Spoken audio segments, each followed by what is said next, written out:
Hello, this is June Edwards from Senior Topics, and this week has been a really big week for mothers because it started off on Sunday with Mother's Day. So let's go ahead and look at all the different things that are on the calendar, the senior calendar for this week. On the 9th, Sunday, was Mother's Day. And also in 1754, the first newspaper cartoon in the United States came out. The next day, the 10th, is Clean Up Your Room Day, and we can all use help with that. The 11th is Twilight Zone Day. Now, I remember they used to do that over Thanksgiving and show Twilight Zone reruns, but apparently it's now changed to May 11th for some reason. May 12th is National School Nurse Day, and it is also International Nurses Day. I've even seen cards at some of the local card stores thanking nurses for all their help, especially during the last year and a half with the COVID-19. The 12th is also Kite Day for flying kites, and Limerick Day, especially if you are a poet and you love writing limericks. The 13th is Tulip Day, where the beauty of the growing tulips that have come out in bloom about this time of year.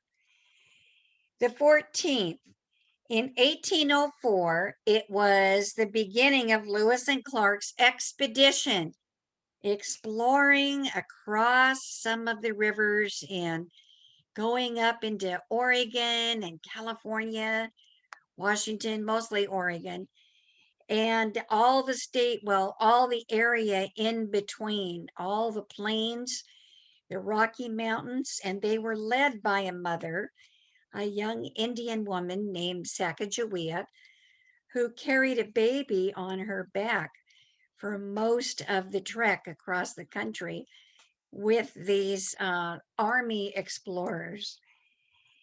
Also, it is National Dance Like a Chicken Day. Do you remember the chicken dance where you have to make your head go like this while you're dancing? On the 15th is Armed Forces Day, and I know in Torrance, California is one of the largest Armed Forces Day parades on the North American continent. They were not able to have it last year. I don't think they're having it this year. Hopefully, it'll be back soon. We do want to honor the armed forces. It is also International Astronomy Day, and a lot of us have been looking up in the skies wondering about that Chinese rocket that was breaking up into pieces and hurtling down through our atmosphere. Luckily, it did not strike any major population areas. It mostly landed in the Indian Ocean. There's some pretty big pieces from that rocket, too. The 15th is also the birthday of Frank L. Baum, and he wrote the Wizard of Oz series of books. He was born this date in 1856. It is National Chocolate Chip Cookie Day. It is Peace Officers Memorial Day to remember policemen who've been killed in the line of duty. And it is the International Day of Families. One more, and that is on May 16th. The first US nickel, 5-cent piece, was minted in 1866. So it's over 100 and about 150 some years old. It is also Love a Tree Day, and that reminds us of National Arbor Day, which is another week. But loving the trees that give us shade and food and beauty in our lives. So we've gone through there. Oh, yes, we need to talk about the month of May, the whole month of May, Asian American Month, where we think about all the contributions of our Americans of Asian descent. It is Date Your Mate Month. It is National Barbecue Month. It is Mystery Month. It is National Hamburger Month. National Blood Pressure Month. That's if you eat too many cheeseburgers. And it is Older Americans Month, where you can honor other older Americans and listen to their stories. Okay, so got a lot going on in on our calendar for May. Now we're going to spend pretty much all of this session talking about Mother's Day and the role of mothers, especially in our country. I asked a group of seniors in one of my senior topic classes a few years ago to come up with the jobs of a mother. We came up with 14 jobs and we were just getting started. So I'm going to read you some of these. Number 1, dishwasher. 2, clean house. 3, laundry. 4, grocery shopping. 5, nurse and the doctor when kids are sick. 6, a gardener. 7, childcare and plays with them too. 8, a storyteller. 9, a seamstress, especially putting on popped off buttons and tears in jeans, especially at the knees. Number 10, general shopping for furniture or other items, appliances for the house, for clothes. Number 11, minor repairs. Number 12, keeps the records and many times does the bills. Number 13, a chauffeur that takes the kids to school and takes them to after school activities. And number 14, maybe the most important one, loves their father. And that is a great start to all the things that mothers do, because I'm sure you can think of even more things that mothers do. I have a Mother's Day poem written by a grade school child. There's no name on it. They just wanted to get it out there. It says, what does mom mean to me? It is very plain to see. She gave me life and love and everything I can think of. She fed me, she changed me, she held me, she read to me. She helped me walk. She taught me to talk. She held my hand when I was sick in bed. She held my hand when I bumped my head. I thank God when I pray because my mom came my way. And now let me say, Happy Mother's Day. Mother's Day should probably be every day of the week, but it's not going to happen. So we'll just take what we can get, right? And I want to talk about the icon of mom. Anne Jarvis was the daughter of a lady who was an activist in feeding the poor, clothing the poor, nursing the poor before and after the Civil War. Anne learned from her mother's example. And after her mother died in 1905, Anne wanted to do something very special to honor her mother and the mothers of her community. So they chose the second Sunday of May, which was the closest day to the day that her mother had passed. And on that day, they held a special memorial celebration to honor their mothers, those living and those who had died. The first carnations were her mother's favorite. So Anna Jarvis decided that you should wear a white carnation if your mother is no longer living. If your mother is still alive, you could wear a pink or red one. And I remember that was still a custom in church on Mother's Day when I was a little girl. I don't know that it is so much now. Anna wanted it to be a private celebration with these people, but eventually it spread through her whole state. West Virginia and then Virginia adopted it as a state recognition of mothers. And soon it became a national holiday, although many of the congressmen laughed about it at first and said, "Why should mothers have a special day? Next, you're going to want a special day for Father's Day." Well, that does happen later on, doesn't it? The day became so successful, though, that flour companies did something very bad. They began marking their prices up right around Mother's Day until they were so expensive, especially for carnations. Well, Anna didn't like that. And so she became quite bitter, actually, at the commercialization of flowers and cards and other things that people, candy, that people would buy to give their mothers. And so eventually she became very embittered, and we'll find out more about her in a little bit. By the way, California is the leading provider of cut flowers. In 2009, the state accounted for 75% of all United States domestic production. At that time, it was $269 million. How much do we spend on Mother? Well, people didn't listen to Anna. They kept the holiday going, and it became more popular than ever. We have found out that in 2016, by then, the spending on mothers was 21.4 billion with a B dollars on their mothers. It's the second most expensive holiday where people spend money after Christmas. The average is almost up to $200 per person, what each one is going to spend on their mother, because so much is spent on them.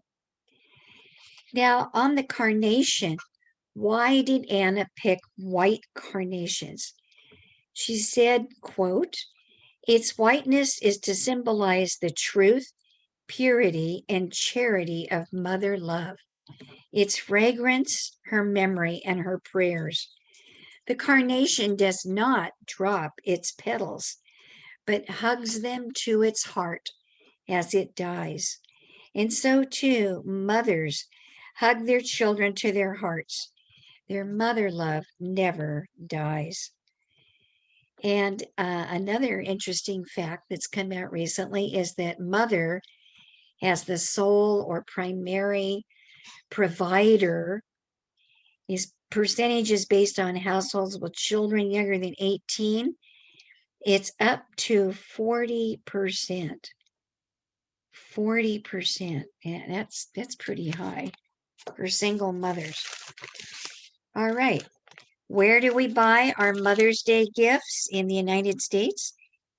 Department stores. Well, this is a while ago, it was 33%. Specialty stores, 28.7%. Online, 27%. Although I think during the COVID lockdown, they're going to find that that number was much higher. People bought more online. Discount stores, 23%. Small business, 23%. Specialty clothing store, 8.6%. And catalogs, 1.9%. What do people buy their moms for gifts? Greeting cards is the most popular, 78%. Flowers, 66%. Dinner or brunch, a lot of people like to take them out for Sunday brunch before church or after church, 55%.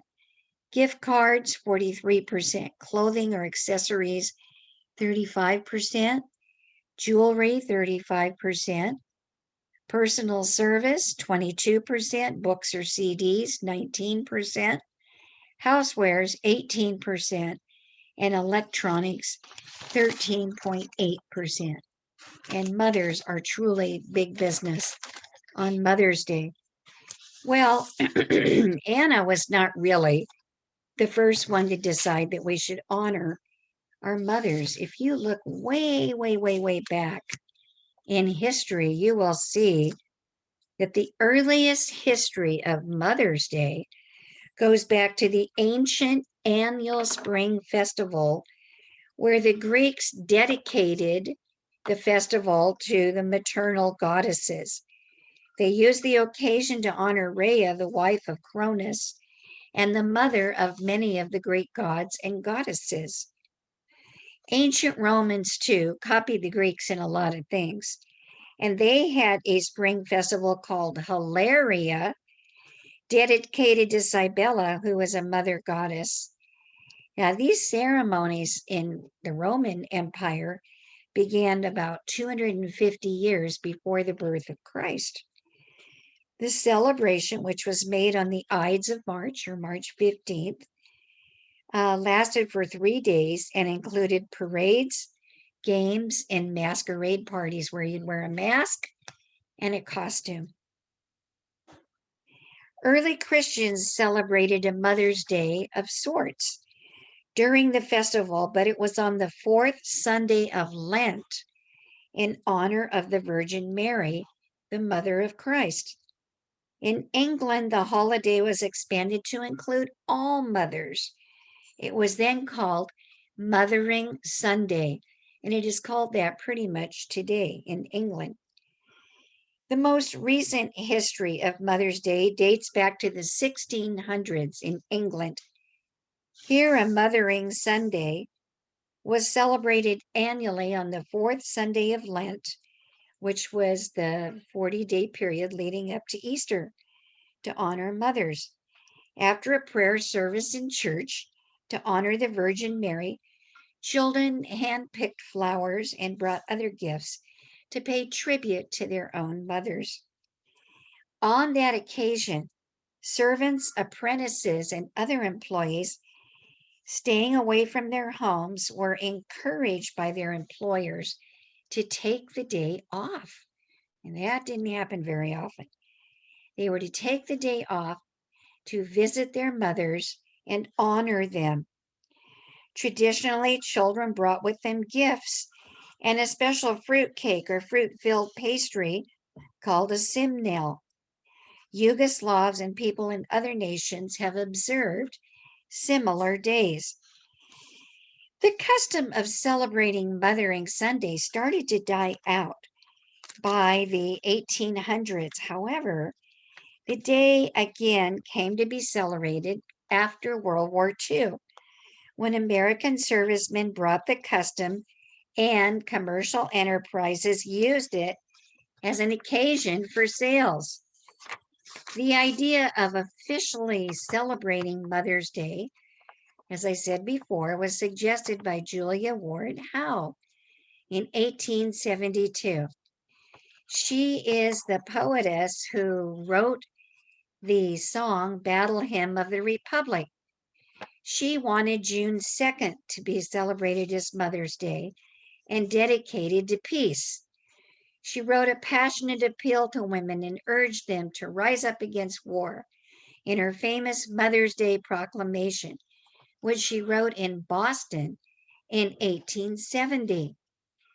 She held a meeting in Boston the second Sunday in June for a number of years and endlessly championed the cause of officially celebrating Mother's Day. Well, her idea spread, but we recognize Anna Jarvis as the founder of Mother's Day in America. Though Anna Jarvis never married and never had kids, she is the mother of Mother's Day. She got the inspiration of celebrating Mother's Day from her own mother, Mrs. Anna Marie Reeves Jarvis, in her childhood. Mrs. Jarvis, the mother, used to express her desire that someday someone would honor all mothers, living and dead, and pay tribute to the many contributions made by them. A loving daughter, Anna never forgot her mother's wishes. And when her mother died in 1905, she resolved to fulfill her mother's desire of having a Mother's Day. So she sent carnations, which was her mother's favorite flower, to the church service in Grafton, West Virginia, and she thought that they symbolized a mother's pure love. Later, Anna, along with her supporters, wrote letters to people in positions of power, lobbying for the official declaration of a Mother's Day holiday. The hard work paid off. By 1911, Mother's Day was being celebrated in almost every state in the Union. On May 8, 1914, President Woodrow Wilson signed a joint resolution designating the second Sunday in May as Mother's Day. And now Mother's Day is celebrated all over the world. People take the day as an opportunity to pay tribute to their mothers and thank them for all their love and support.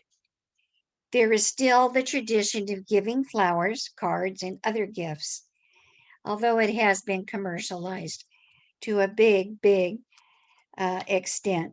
It's very unfortunate that Mrs. Anna Jarvis became very bitter about the commercialization and would actually disrupt some celebrations and meetings, including in Congress, to try and get the day erased because she felt the way that they were holding it was very dishonoring to the pure love of a mother. Now, the Arabs celebrate Mother's Day on the 21st of March, and that was introduced by the journalist Mustafa Amin in his book Smiling America, written in 1943. He heard the story of a widowed mother who devoted her whole life to raising her son until he became a doctor. The son then married and left without showing any gratitude to his mother. Hearing this, Amin became motivated to promote Mother's Day. Nasser, who was president in Egypt at the time, first ridiculed the idea, but then he eventually grew to like the idea. Maybe his mother had some influence on that. And the practice has since been copied by other Arab countries. In Argentina, Mother's Day is celebrated on the third Sunday of October, the old liturgical date for the celebration of the maternity of the Virgin Mary. So, who else can we look at? Well, in Australia, it is also on the second Sunday in May. The tradition of giving gifts to mothers on Mother's Day in Australia was started by Mrs. Janet Hayden. She lived in Sydney, and this was in 1924. She began the tradition during a visit to a patient at the Newington State Home for Women, where she met many lonely and forgotten mothers. To cheer them up, she rounded up support from local school children and businesses to donate and bring gifts to the women. And they gave chrysanthemums in Australia. It ends in mum, chrysanthemum mum, which is an affectionate shortening of mother in Australia. Men will often wear a chrysanthemum in their lapel of their suit or on their shirt pocket in honor of mothers. And there's many other places that celebrate it. Who is the oldest mother in the history books? Well, here's one we have. On November 28, 2008, 70, that's 70, 70-year-old Rajo Devai of India gave birth to her first child, a baby girl, after intravenous treatments. Who is the one that holds the record for the most surviving children from a single birth? She gave birth, Bobby McCowie, to the first set of surviving septuplets, 4 boys and 3 girls, on November 19, 1997 in Iowa. And these babies were conceived with in vitro fertilization. The babies are named Kenneth, Nathaniel, Brandon, Joel, Kelsey, Natalie, and Alexis. Okay, how about the first live birth of octuplets? Now that's 8 babies in one birth. Wow. In the United States, happened in Houston, Texas in 1998. Nikim Chukwu gave birth to 8 babies. One of them died, unfortunately, a week after birth. The surviving children are Ibuka, Echerem, Gioki, Chima, Gorom, Chidi, Ikem, and Favo. Also, we know that locally, on January 26, 2009, Nadia Solomon Gutierrez gave birth to octuplets in Bellflower, California. The unmarried mother already had 6 children under the age of 7, including twins born just 2 years before. Okay, and we have all kinds of records. Now, here's the longest interval between births. Elizabeth Ann Buttle is the mother who holds the record for the longest interval between the birth of 2 children. She gave birth to Belinda on May 19, 1956, and Joseph on November 20, 1997. The babies were born 41 years, 185 days apart. The mother was 60 years old when her son Joseph was born. So there are a lot of women here, 69, 70, having babies. Oh my goodness. Well, there is an early reference to an older mother, which is found in the Bible, where Sarah is described as having given birth to her husband Abraham's son Isaac at the age of 90.